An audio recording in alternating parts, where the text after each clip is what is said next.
All right, May Gang, and anyone else who has joined, there is a very important topic that needs to be talked about, and I don't see a lot of people talking about it enough. It is the issue of pockets, and specifically pockets in tournaments. Now, this is a very touchy subject, and some people are very particular. A lot will try and give you flack for not being married to a character or being loyal, but there's something you have to realize is having a pocket is a good thing for tournament use only.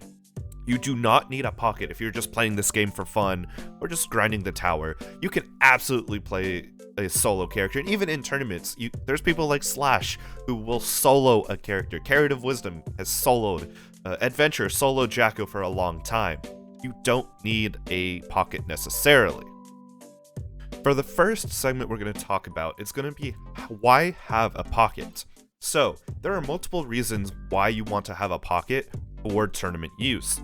So, there's, for example, some characters like Mei here really does not have some good matchups, especially Ram, but Baikon's up there too. Something universal that this can help you with is increasing your knowledge of the game and of other characters. Improving your knowledge of this game and of other characters is always going to be a good thing and something that every single pro player, or anyone who actually knows what they're talking about, will advocate for. Additionally, in regards to tournaments specifically, this can save a bracket run. So here it looks like I'm doing pretty well with Mei against the Baiken. However, I start struggling against the Baiken once they start adapting to me, and that's just a lot of the matchup things start to show of Baiken's outranging, out-neutraling, out-comboing Mei really easily. So being able to have a pocket or secondary character, especially in situations like this, when I'm in a bracket run, can help me turn a losing set into a winning one, which I end up doing here. The next thing to talk about is how to pick your pocket character or pocket characters, because you're not just limited to one pocket character. However, having two is very dangerous, and I'll get into that later. So, there are a couple things that I took into account when I picked up Baiken as my secondary, and you should take into account when picking up any other character. First things first, your weaknesses, both as a character and as a player, are paramount. And when I mean paramount, I mean paramount. Some weaknesses you want to look out for are, is my character being out-neutraled here? Am I not able to deal with this character well, both on a character level if my character's tools aren't good enough, or just me as a player? Those are huge things you want to take into account. The next thing you want to take into account is finding a character that not only complements your character's weaknesses from your main, but also you as a player, because you as a player will have tendencies, will have weaknesses, and you need to take that into account. For someone like Mei, my main, Baiken is really good because she has a similar game plan and a couple more favorable matchups where Mei kind of struggles, which allowed me to quickly pick her up and get her to a point where I can start using her to beat other people. Finally, the last step is to try out different characters.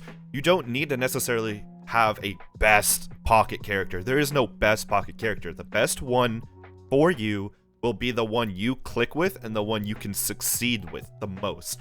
I succeed the most with Baiken and with Milia, but not everyone's going to have those same situations or same benefits and outcomes that I do. Now we can get on to the benefits, the meat and potatoes of why you're choosing this secondary.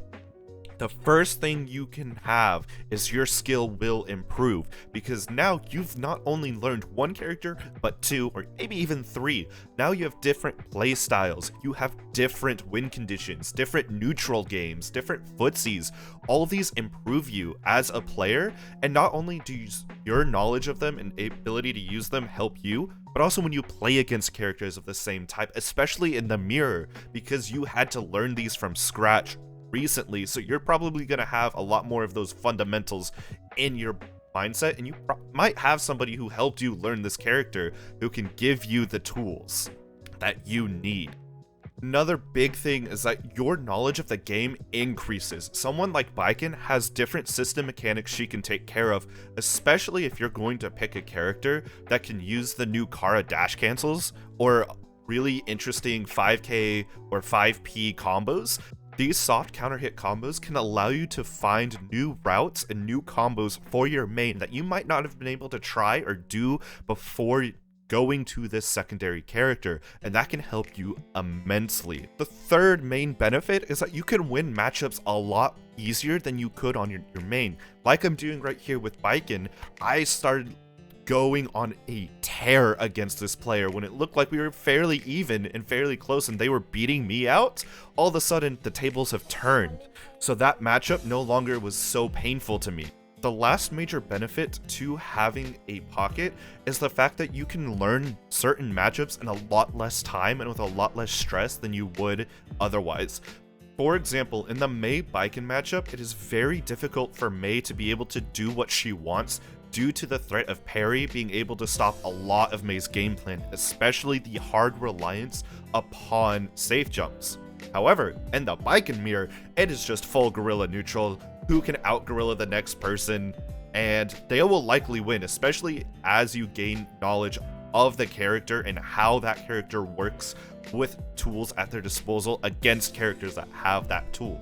However, there is something that we need to discuss very in depth, and that is the dangers of having a pocket character.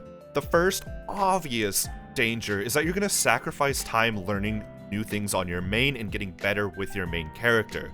This will mean that your progress will slow down in some areas, and you might see some reversions as you pick up habits of your side character and you try them on your main character. Being able to overcome that is an initial challenge that will frustrate you at first, because it will lead into the second main danger of you will lose to people you could have previously beaten. It is just a fact of life. When you learn a new character, your skills on your main will initially take a slight hit, and you might lose to somebody you used to be able to beat. Don't sweat it, this will happen. Just push through. You will see results eventually. If you are picking up a secondary, you're doing so for the long run. So keep that in mind and you will be able to take your experience far. Next, switching in bracket is a tough mental game. What you need to do is, if you lose game 1, you switch. If you think you want to do your side character, switch then, and then do not switch again. Just don't do it. The reason why is that if you are down 0-1, then freeing switch up, you still have got 2 games to adapt and start your win streak.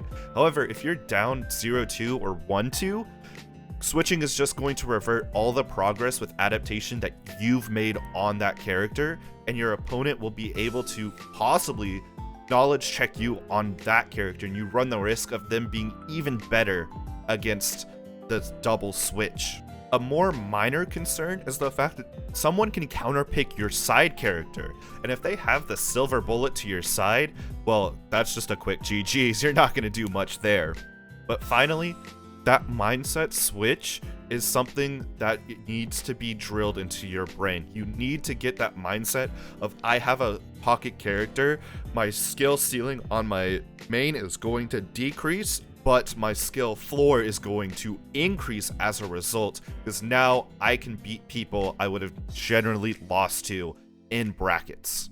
All in all, picking a secondary is a very complex and hard decision to make, but I think it can be helpful for a tournament player to pick a pocket. If you have any questions of why I picked Baiken and Millie as my pockets, or how to go about learning a pocket, especially if you main Mei, just put them down in the comments. I will be sure to answer as many comments as I can, and I will see you all in the next video. Stay tuned. Did you know I started streaming on Twitch every Sunday, Monday, and Wednesday? Come hang out for some Guilty Gear and more Mei action.